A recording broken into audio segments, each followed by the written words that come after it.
I was actually thought I was on private mode experimenting here with how to make this work.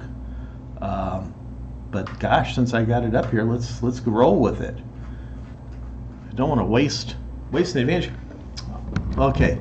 Ah, so we got here. Oh, we got Evans, good to see you. Pilot Jeff, good to see you. Lane, Robert G. Wow, we got a whole bunch of people here all of a sudden. Oh yeah, it is just, folks, I guess everybody's sitting at home right now. Wow, these were a little bright for me, but that's okay. It makes it kind of hard to see what's coming up here. Yeah, I've had problems with the streaming because I want to promote it and let everybody know, but then what happens is I can't get it synced so that when it's time for the stream, it rolls for some reason. And that's why I had it on private, trying to figure out exactly how to do these settings and stuff. Let's see what's going on here. Oh, Texas. I love Texas. Raleigh, North Carolina. Thomas, good to see you.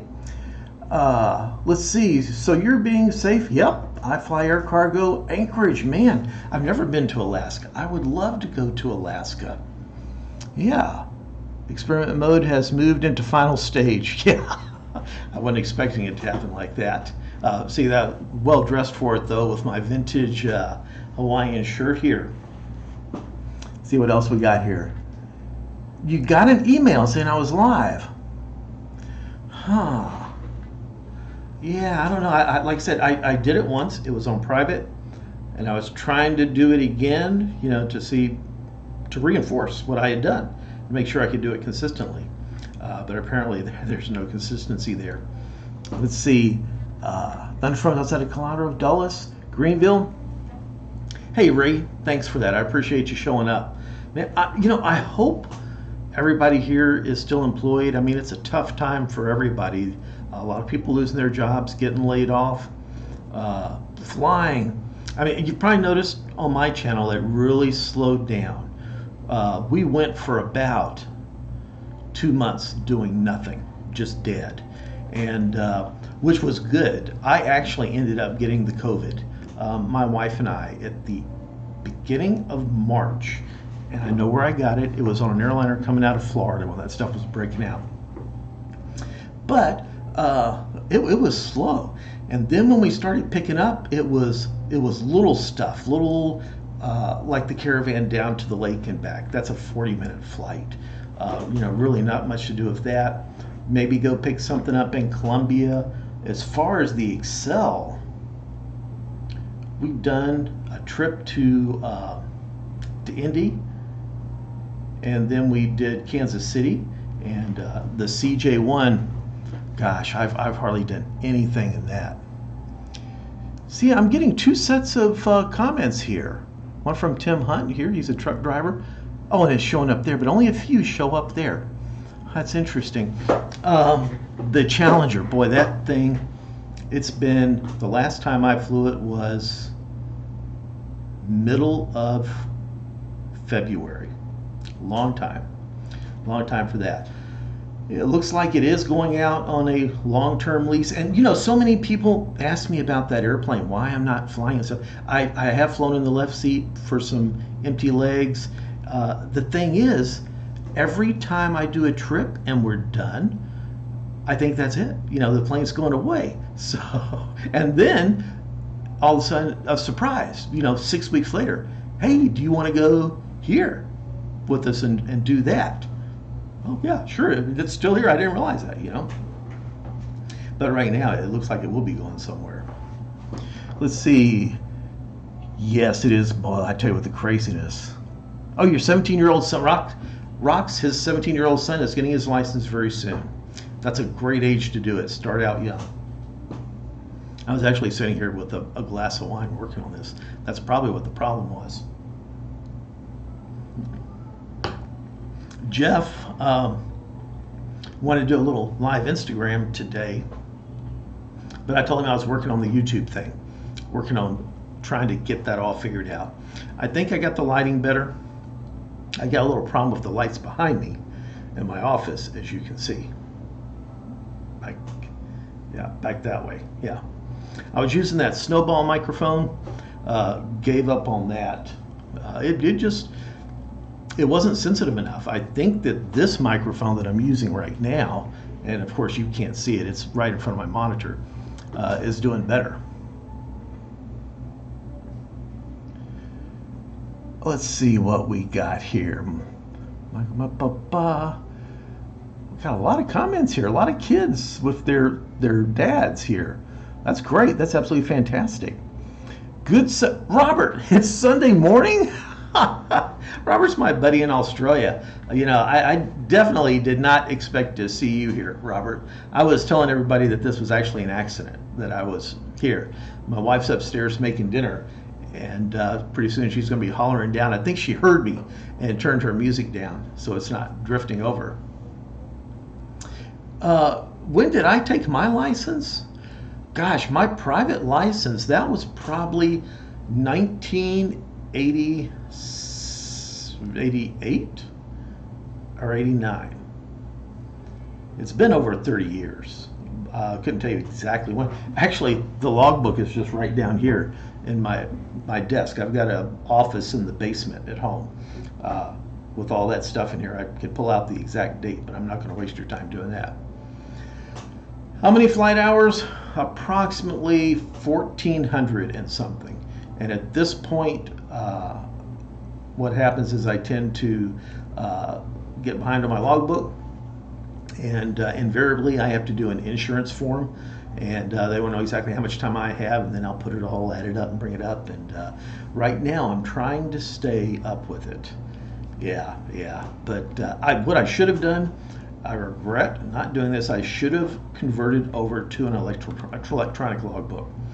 And I thought about it last year, and I thought, no, I'm not going to put all that stuff in there now. You know, I could probably just put an entry of 1,400 hours or whatever I've got in there right this minute and go from there, but it doesn't seem like it's worth it now. Let's see what else we got here. Need a good paint and interior shop for a 182 I'm refurbishing. Gosh, you know, I can't think of one offhand. We took an airplane down to Uvalde, Texas, and that is a long way from here.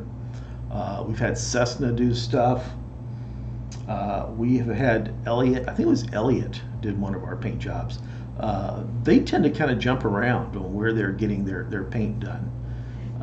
And you know what? And it seems like, and this is, I think, one of the things about putting paint on an airplane, it is a big job, a real big job, and it's very expensive. But I have never worked anywhere where anybody was 100% happy when they got their airplane back. They're always able to find a little something here, something there, you know. And they come out and touch it up, you know, do whatever it is to make it right. Let's see. Rob Ryan's here. Good to see you. Oh, you got your private in 81, 1,700 hours. Still use a paper logbook. Yeah, you know, I will probably still use that. In fact, I just bought another one. I bought the big one. And I've got several big ones in my desk here that are full. These are the big logbooks. And then I got the smaller logbooks, the medium size. And the original logbook here, I'll show you my original logbook.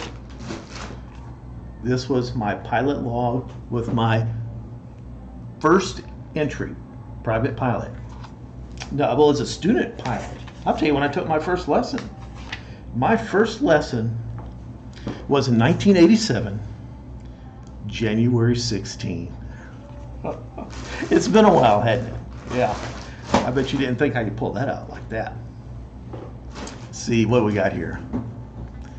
A little bit about generic, typical profile of your passengers. There are three partners. Well, one passed away, so his wife decided to keep the share, and she's the third partner now. One of them is semi-retired. He is involved in aviation, all sorts of stuff. There is another partner who he's a businessman and is not retired, and the third partner is a lady, and she's in business also, and they all share the Excel. One of the partners is the gentleman who also at the same time owns the Challenger and is a partner in the CJ1, and he owns the Caravan. And I've worked for him for 12 years. His partner in the CJ1 is the gentleman I worked for before I worked for him. And they share that airplane. And that's kind of it's up for sale now. He mentioned he was interested in a CJ3, which would really be a nice airplane for what he does. It would be perfect for what he does. But one of the owners in the CJ lives in another town. He lives in this town, and they share a vehicle. And the other guy has his pilot. When my guy wants to fly the airplane, I drive the vehicle to Columbia, get the airplane, and come back and fly him. Then the airplane goes into our hangar. When the other fellow wants the airplane, the car that I left there in Columbia, his pilot drives it over, gets the airplane, flies back, they do their stuff, and they finish, the airplane goes into his hangar. Now I've got the car here, so it's kind of a Rube Goldberg type operation where we go back and forth, and every now and then somebody will do something that will mess up the coordination, and we got to reposition the airplane or the vehicle to make that work. But the other owner of that aircraft is typed in it and is an owner, and the guy that I work for is typed in it and is so they have aviation backgrounds. And they've done lots of flying, lots of airplanes, owned lots of airplanes, lots of experience there. You know what? They still have the CJ1. It is up for sale. They're decided it's just too small. They need something else. I don't know why they got it, because it didn't really, it fit the missions for some of the stuff, but it's not a good airplane for going to Nassau, because when you load it up, you got to leave some fuel behind. And so now it gets tight. That won't have that same problem with the CJ3. Good to see you, Samuel. Good to see you. That's great. Ever up to being a day mentor in your 510? Oh, Robert, gee, you know, it has been so long since I flew the Mustang. I'm not current in it either. That's what the problem is with that right there.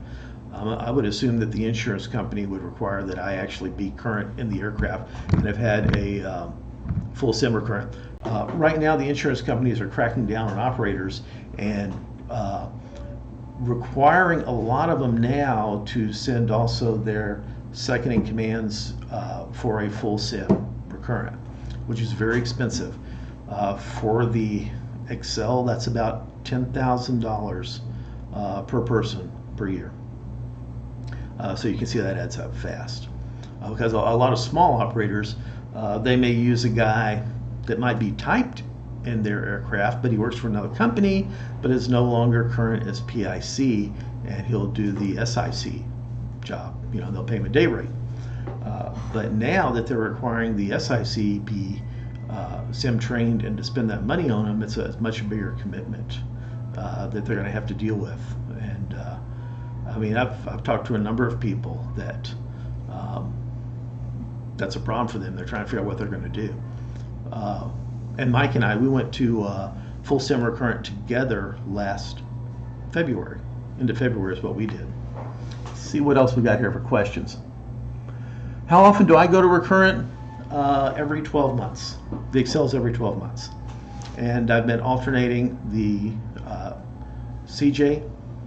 That's going to come up for me fairly soon. I'm due for that in November. Is what I've got to take care of that. But you know, there's also a problem right now with these 142 training centers, the full sim operators, when the COVID hit and everything just came to a crashing stop for that type of training, because people didn't want to go in those classes, they weren't flying, and you know, you don't want to be in a box because you're trapped in there for 4 hours a day, and you know, the air is being recirculated in there. So a lot of people canceled. They laid off a lot of instructors, and when they start gearing back up, they're going to be running behind. Let me see what this is real fast. Oh. Yeah, I would have turned it off, but like I said, I wasn't expecting to be doing this. That was, but that's what's going on with that part of the industry. Uh, see, that's one of those harassment sales calls where they try to get you to call back real fast. Let's see. Somebody's got, oh, Jose's got 1,400 hours. Farnborough, UK. Hey, Steve, good to see you. Let's see, is the CG1 the predecessor from the M2? Yes. You know, I missed the M2 also. That is a fantastic airplane. I have nothing but good things to say about the M2. There was the CJ, the CJ1, the CJ2, CJ3, and I think the M2 came after the CJ, the first CJ3. Excuse me. And then the CJ4. The M2 was actually a, how would you say it? They made some changes in it, yes, but they also made changes for marketing. They redid it, and they did a really good job. I mean, they designed it as a single pilot airplane, and it was excellent. And it was, like I said, the forerunner of the M2 was the original CJ, which that was my first jet type. My first jet type was for the CJ, single pilot. Let's see. St. Charles, Missouri. Daniel Trimble, good to have you here. See me. Yeah, man, thanks. I appreciate you. Actually, I appreciate everybody here. It's kind of hard for me, since my wife's not looking at this, to see all the comments that are coming up to the side here, and then have the lights and everything. Yeah, like I said earlier, I was experimenting with that, trying to take care of the light problem. If I can, there we go. With the windows in the back of my office here, I got some LED lights for that. Let's see, what else is going on? I bought a GoPro 3. No, not the 3, the 8. I got a GoPro 8 Black, and I really like it. It does a much better job inside the cockpit, looking forward. Oh, Roy D, man, thanks. I appreciate that. Not, coffee and a donut. You are a true gentleman. Thanks so much. I appreciate it. But I was going to say, the problem I was having with the GoPros is you mount one back behind your head, and it's looking forward at the instrument panel. In a perfect world, at the same time, it can also see through the windshield. The problem is the instrument panel is dark and the windshield is very bright. And either it gets out the front of the airplane through the windshield, and then that leaves everything black down below, or it gets the cockpit instrument panel and it's just bright white out the front. You can't really see. And you couldn't really do anything about that with the GoPro, but with the 8, it does a much better job of adjusting to that. And so I'm looking forward to that. Hey, Robert G, thanks, man. I appreciate that. Coffee is one of my favorites. Yes, it is. And we got another real gentleman here, Robert G.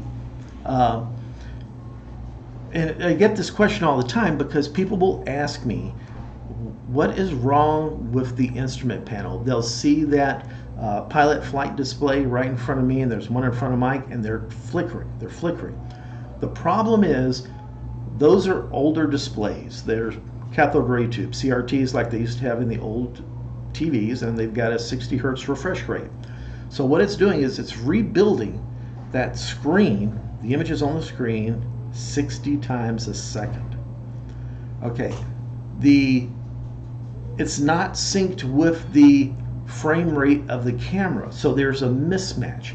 So what's happening is the camera takes so many frames per second, but they're not matched with what the CRT is doing. So what you do is you catch the CRT in the middle of rebuilding the image, and that's why you get that weird flicker.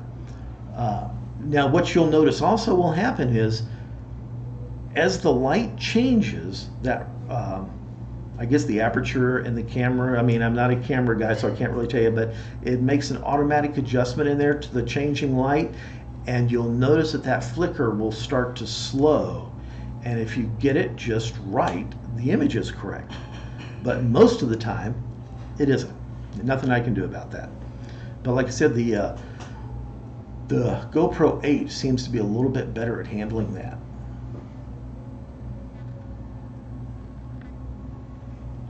So I'm going to get another GoPro 8. I had another problem, and that was with the GoPros. In my bag, something would push against the bag, the case I was using, and it would start it running in my bag, and the battery would be dead. And if it did that to the one that was taking the audio, that just ruined that. So I took my Patreon money, and I got the GoPro 8, and I got the new case, I got a new microphone, all sorts of stuff I needed to do to kind of up what I was doing. And so you're going to see some of that stuff is definitely going to be better. And I put out 2 videos within 2 weeks. I'm working on the 3rd one right now before I started this project, and I think I'll probably be able to get it up by Monday. J.R. Warner, man, thank you so much from Philadelphia. That is very generous of you. I really appreciate that. That is just absolutely fantastic. Yeah. You know, I want to let everybody know, though, I really appreciate everyone, because if you guys didn't watch this stuff, I would probably still make videos, but just for myself and not nearly as many. So I do really appreciate the participation that everybody has done, and the really kind comments that I've gotten from people. You folks are great, absolutely great. You hate flying, but you love watching. You know, I love watching airplanes also, and I like watching them on videos. And one of the things I've done, I don't know if everybody here realizes this, I'm also on Instagram, and I'm on TikTok. TikTok is something new for me. I've got a Facebook site, and I've got a, what am I leaving out? Not too much on Twitter, but I do put some stuff up on Twitter. But I'm starting to take clips out of the videos that I'm actually in the process of making. Like for Instagram, I may take the last 60 seconds of a landing and post that up on, on Instagram before I actually finish the video, or a small clip out of one and put it on my Facebook page or on TikTok. In fact, I mean, this is the strangest thing, because I really didn't know anything about TikTok, and I watched a video and I thought, I need to put some stuff up on there to see what happens. And I put a few things up on there, and really nothing much happened. You know, I kind of experimented a little bit to see how it worked. Put a little flying stuff up there. And then the video where Mike and I went up to Des Moines, Iowa, and went to the Mississippi River Museum there, and there was a aquarium. And I took a video of the fish in this aquarium, but I was taking a picture of the reflection, and it made it look like the fish were swimming through the room. And it was like 14 seconds. That little clip got like 1.3 million views on TikTok. I was literally shocked, because I did not expect that. And that's kind of what motivated me to actually take it a little more seriously and put some of the little landing things up. And the last one I put up, I think, was yesterday. That was where I was in the CJ1, rotated. And when you rotate is really the most critical part of the takeoff. The refreshment cabinet right behind my head, I guess the clasp was weak and it flew open, boom, and you can see that in the video. But the whole thing is, you don't want to be distracted by something like that, especially as you've rotated and you're about to break the ground. So I just totally ignored the cabinet, took off and left. And I knew what it was as soon as I heard it, because it's right behind my head. Unfortunately, I don't think there were any sodas in that door, because it's built so that the sodas will line up on the door, which makes it much heavier. It probably would have damaged that hinge in the cabinet if it did have that stuff in there. Oh, New York City is here. Hey, Winty, good to see you. It's been a long time. Boy, you guys and gals in New York have really been going through a mess, haven't you? Well, I guess a lot of people have. I mean, it's not just you guys. It's a problem everywhere. It really is. The trips we've done with the COVID, we went to West End, Bahamas. This was before they totally locked down. They were requiring that you have the test for the COVID. And we were just dropping one guy off going fishing. He had the test. We didn't have time to do it. Oh, Gishmake? Thanks, man. I appreciate that. Thank you so much. And I appreciate you being a subscriber for so long. Yeah.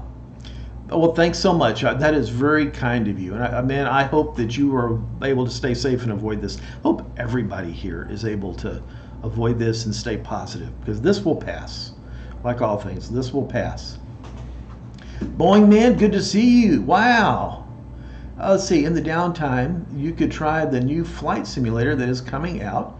They have the citation. Oh, really? I used to do that I took flying lessons. This was the little flight sim. It was Microsoft Flight Sim, and I loved it. Absolutely loved it. Yeah, and but that was like really old. That was like mid 80s, like, because I got married in 84 and had a little Commodore a TI 99 4A first, Commodore 64, played it on that. Yeah, I should do that. Yes. I don't know if you know Jeff Favignano, who's a big gamer guy. That's his profession on YouTube.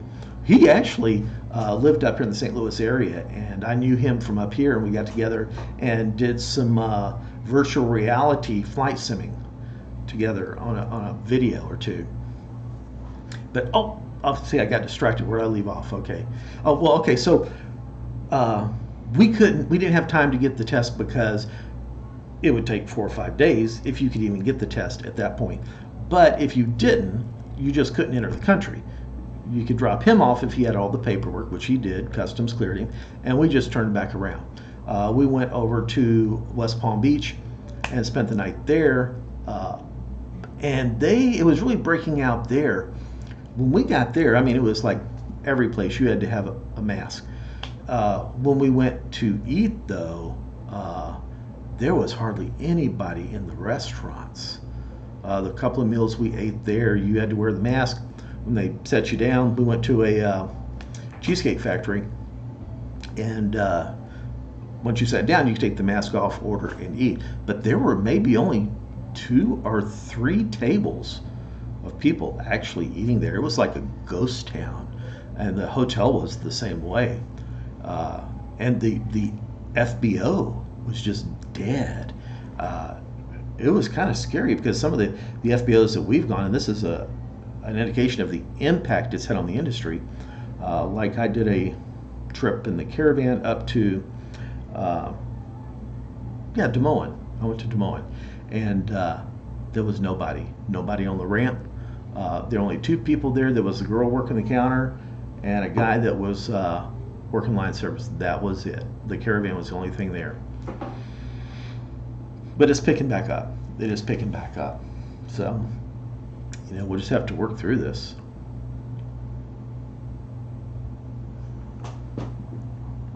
Did I see Miss Moonbeam? Somebody's talking to Miss Moonbeam. Oh, she's here. Dinner is ready whenever I are. She's upstairs making dinner. And like I said, I was working on this. I did not expect this to happen. I am so bad at the live stream, and I really need to figure out the intricacies of how the software works with the website YouTube. Because there are some things I would really like to do that I think this would be wonderful for. I would like to be able to, first of all, promote it so that it's scheduled. But then you can use the software to bring up images and pictures of things that you want to talk about. Because, there's so much that I would like to share with everybody. And a lot of it is visual. Some of the things that I put on Instagram. Because Instagram is mostly pictures, images I've taken. Some of them I'll write some stuff on or some things like that. And actually, I was thinking of one picture, something I could put on it today, but that didn't happen because I got sidetracked with this. Well, Winty, I'm glad things are getting better in New York. I always enjoy a trip up there. I used to go to New York, JFK, those places like that. But now the closest we get is Teterboro. And we'll do a 3-day trip to Teterboro with a dead day in the center. And I really enjoy, I'm going to fix myself a drink and chill. Dinner can wait. Well, then why don't you come down here and say hello? That's my wife. Moonbeam Amore is Chris, my wife.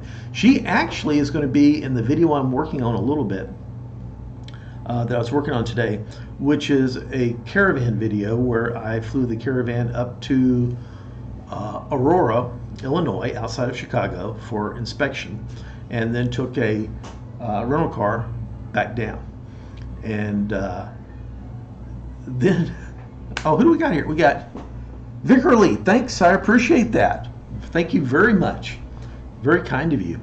I don't know where you're at, but I hope you're staying safe there. And I spent the night at home with the rental car and then drove that to Columbia, dropped it off in Columbia, and picked up that CJ1 and brought it back. Okay, this is my wife, Chris. For those of you who haven't seen her yet, say hello. Yeah, she actually is in some of the flying videos. She's done some trips with me. And she's the better half, basically. I'll be the first to say that. Oh, I put like a little character up here on my software. Very cool. Very cool. Oh, yeah, they're talking about the olives. Rob from Olives in Australia has sent us, he's got an olive farm, and he sent us some olives. And they were absolutely fantastic. We had them for Christmas. They were very, very good. Very good. So he goes to farmers markets and stuff and sells them to restaurants and different things like that. Let's see who else we got here. Brian McGee, good to see you. And let's see. Oh, Vicar Lee's in Los Angeles. Yeah, that's another place that was hit hard. Gosh, we haven't been to Los Angeles. Usually we go 2 or 3 times a year. We'll go to California. And we go to Las Vegas like every couple of months, but now that's dead. And in fact, I was going to bring something up. So since we haven't been flying the Challenger, like I said, they're working on getting that on a long-term lease. The owner was thinking he's tired of sitting around. He wanted to go somewhere and just take the Challenger. And we were going to do that this weekend. But the problem is, where are you going to go right now? Because when you get anywhere, what are you going to do? You know, if you're older and you've got an underlying medical condition, it's even more problematic. And so he and his wife decided just to go ahead and skip this weekend and wait till things got a little bit better. And then I was going to fly with Jeff wherever we went. You know, we were just trying to figure out some place to go, put some time on the airplane. And he's leaving now tomorrow for a trip. He's heading out. So Jeff and I were going to run the airplane tomorrow morning, and then he was going to leave on his trip. Let's see. Tampa. Hey, Chris, that's one of the places I go to, Tampa. Guy I work for has got a home there. And do you own any aircraft yourself? No, I don't. You put a G650 there. I used to fly a CE650, you know. I used to fly a Citation 3. I don't make enough money, really, to buy an airplane. I mean, if I were to buy an airplane, it would be like a 152 or a 172 just to go out on the weekend in. Or a Cub. I would love to have a Cub. I think that'd be so much fun.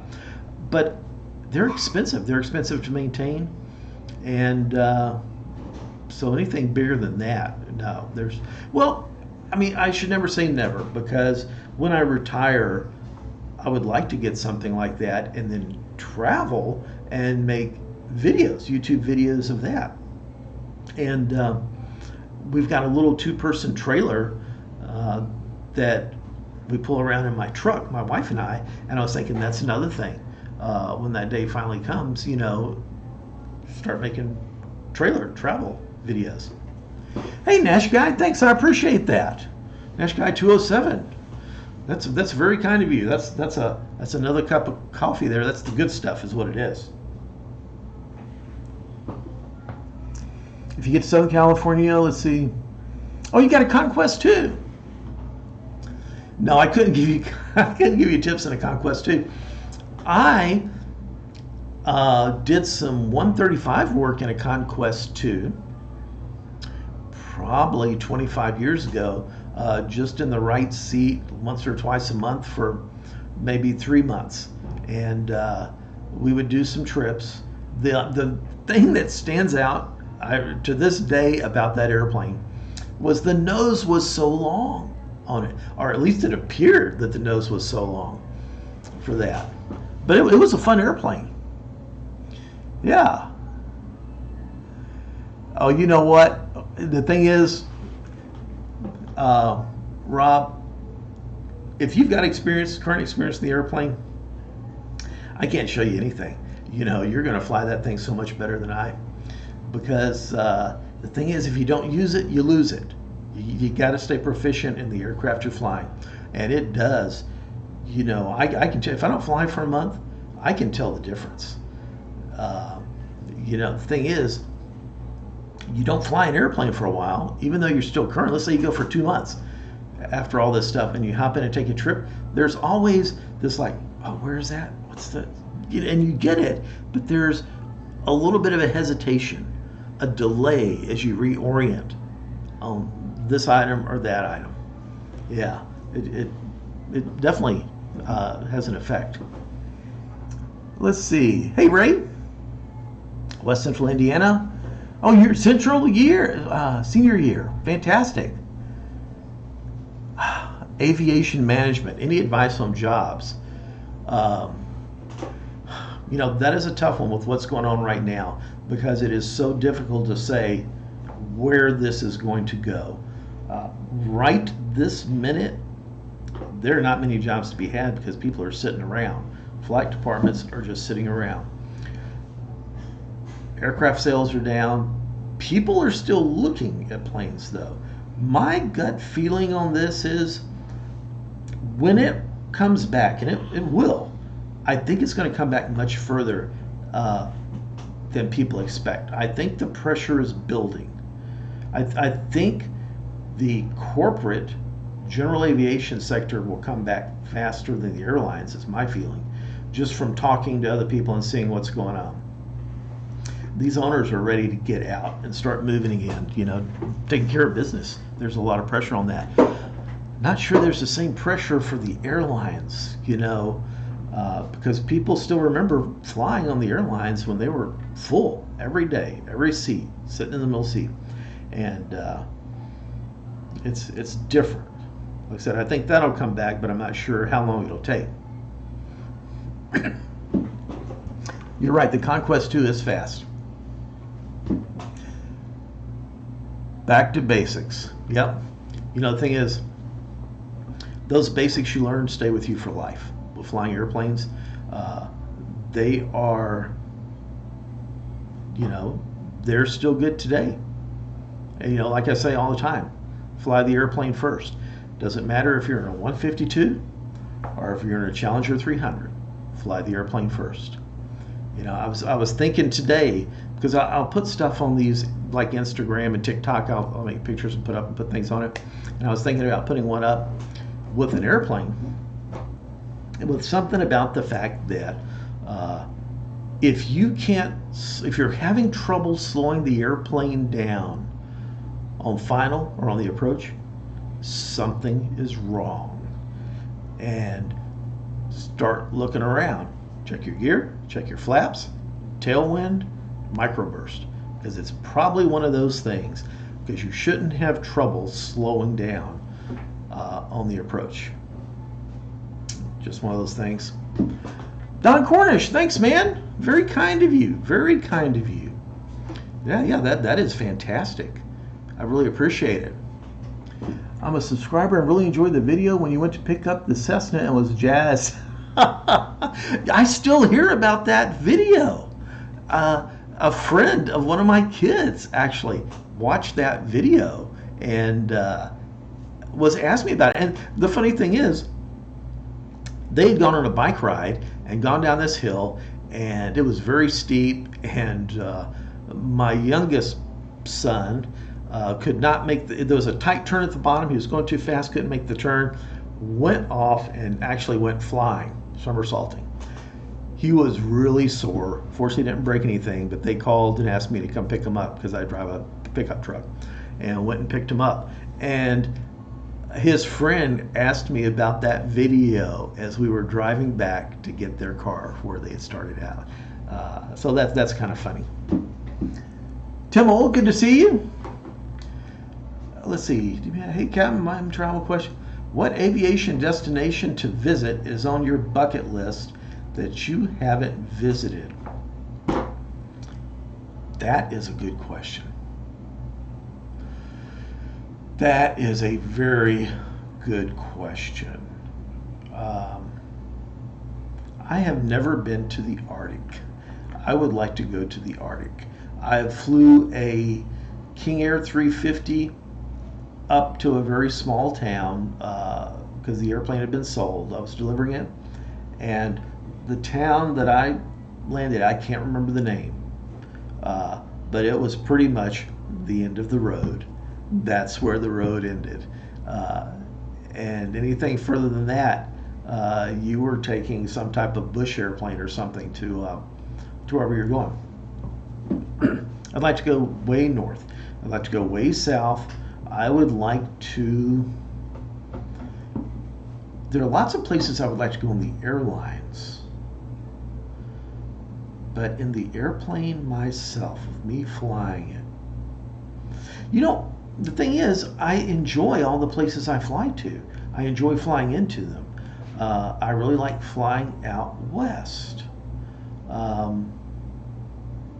I like going to new airports. So basically, new airports is where I like flying into.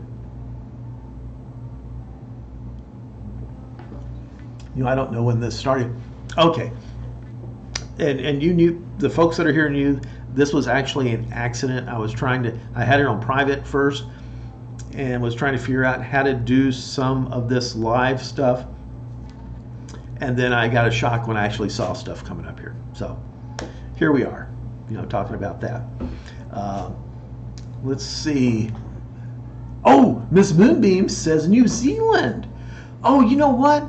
I would love to fly to Australia and take her to New Zealand. That would be fantastic. I didn't realize she's still listening over there. That's pretty funny. Oh, here's somebody from O'Fallon. She works in Chesterfield and see the Challenger and the Citation flying out of Spirit. Recognize all of the landmarks as you're driving to the FBO. Spadman 69. Okay, yeah, I've probably seen you out there. It's actually a small community out there at Spirit.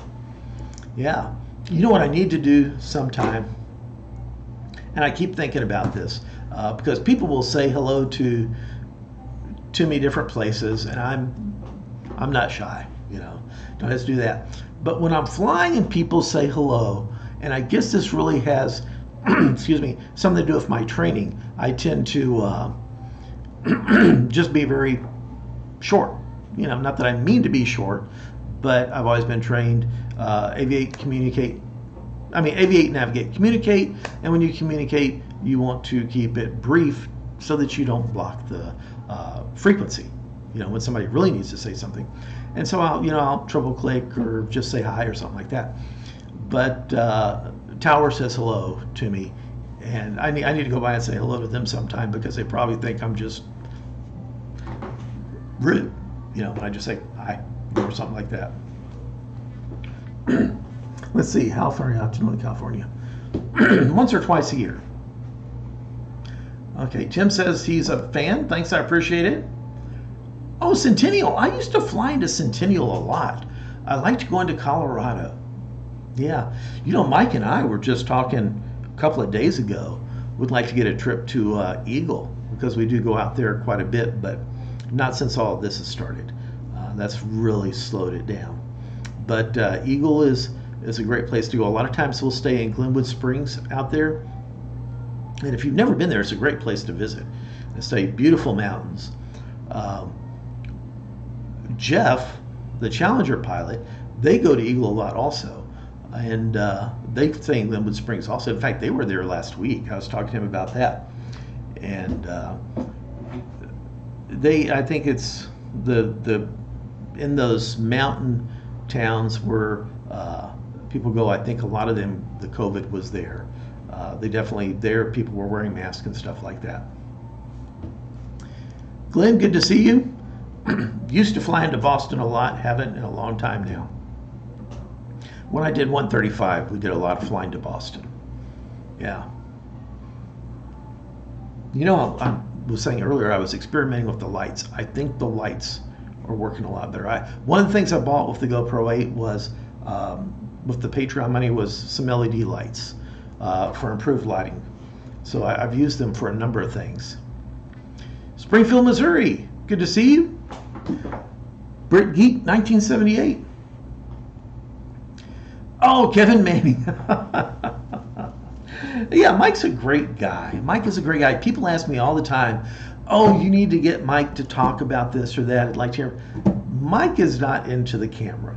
Yeah, he's a great guy. You know, he doesn't mind me doing this and that and all this. But as far as him actually getting on the camera, it is not his thing. He's not comfortable doing that. I would love to have him. I think he would be absolutely fantastic doing a live stream or any other stuff. Yeah. Now, Jeff, the Challenger guy, is the opposite. He's on Instagram and all that stuff. And, you know, I haven't figured out how to get a second person on here. If I did, he would love to be here and talk to everybody.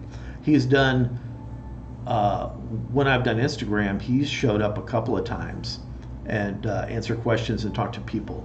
And he's from Great Britain. That's where he started his aviation career. Virginia. Hey, Thomas, good to see you. Good to see you.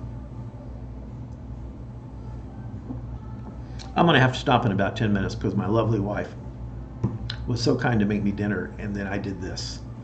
But I felt like once it started, I had to take advantage of it. Tim, you're right. He is, there's just a demeanor about him. Very confident, the way he speaks, it's fantastic. Yeah. Endeavor 630, good to see you. I hold 9 type ratings. I've got 9. I've got oh, Nick Hart, thanks, I appreciate that. Thank you very much. That's very kind of you. Training for your private pilot certificate.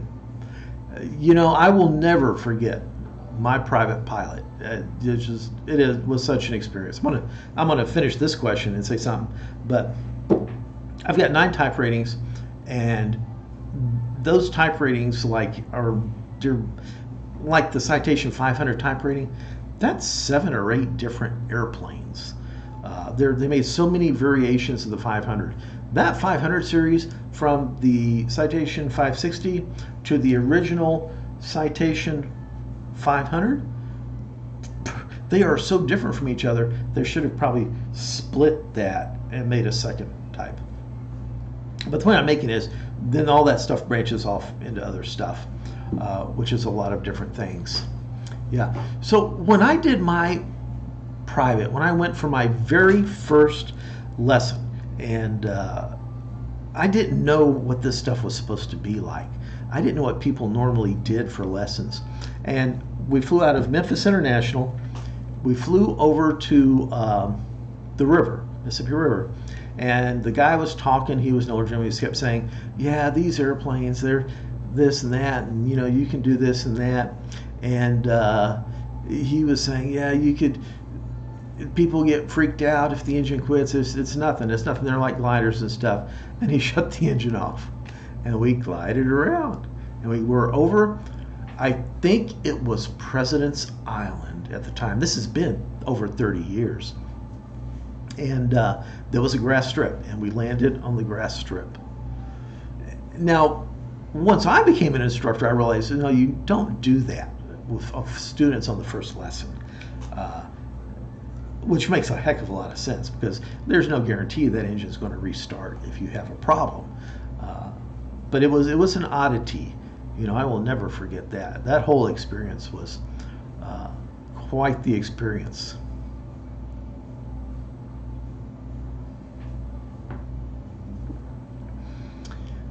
Brit Geek, right now there are no plans for another M2, but the owner told me he's interested in getting a CJ3.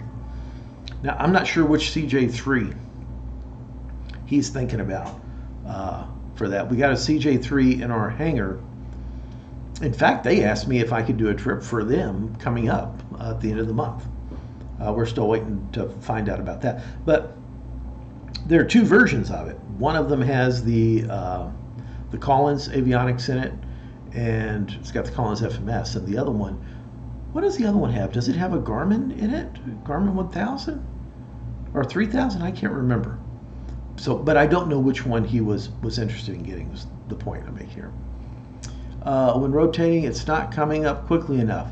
Oh yeah, that is one interesting thing about the XL and the XLS. When you rotate, the nose is heavy, and what you do is you pull it up, and you pull it up to the correct attitude, and you normally just let it come off the runway. And sometimes it'll go, whoa! It's like, Mike, stop it. People are watching, messing around and stuff. But I thought, is it just us? Is it just us? And I went and looked at other YouTube videos, and sure enough, everybody else, same thing. It's taking the same length of time, and because people even comment, well, it looks like you're really pulling way back. And sure enough, on the other planes, they're pulling at the same degree. Yeah. So, thanks, Charles. Appreciate it. Yeah, you stay safe out there, man. Let's see. If you're talking to the CJ3 Plus, yeah, CJ3 Plus. Oh, it's got a Garmin 3000. Okay. Okay, like Citation Max flies. Okay. Yeah, the M2 had the Garmin 3000 also, so that would be a very smooth transition from that because it got a lot of Garmin 3000 time on it. Yeah. So I flew in. Oh, okay. Kyle asked if I ever fly into Parks anymore, CPS. The video that I am working on right now, I have a stop in Parks because I'm repositioning the Caravan up to Aurora, Illinois for annual. And I hop across the river, short flight for 10 minutes over there, and I'm picking up all the logbooks for the aircraft and taking them with me. So in that video, the first takeoff and the first landing, takeoff from Spirit, landing at Parks, was very short because I didn't have the ATC because the battery was dead. Like I told you earlier, maybe 30 minutes earlier on this, that it pressed the record button in my bag and it was absolutely dead. That was so frustrating. But what I did was in the Caravan we have USB ports in the panel, and I recharged the GoPro heading up to Aurora, so I was able to get some really good ATC interaction and stuff going into the Aurora, Illinois airport. About 6 minutes of that. So like I said, that is in there. It's just a little bit further back is where it is. Yeah. Michael, no, I don't seem to have much trouble with that. People ask me all the time how I do that, switching back and forth between airplanes. Part of it is the fact that most of what I fly is a Cessna product. So the Excel, the CJ1, the Caravan, and there is a commonality in how the nomenclature that they use, how they name things, systems and stuff like that. Especially like between the Excel and the CJ1, not so much with the Caravan because that's a turboprop. But it's got a G1000 in it. I fly another Cessna, the M2, that's got the G3000 in it. The XL has the Garmin 750s in it. And so there's commonality between the Garmin stuff, between the Cessna Citation stuff, which to me makes it much easier. I think it's much easier to do that than it is to go from the Citation XL to a Lear 60 or something like that, which would be totally different, how stuff is laid out and everything like that. Or like when I flew the Falcon 20, very different how their systems are laid out and procedures and stuff like that. No, I don't live in Turtle Creek, but I walk through there all the time. I know I'm so bad.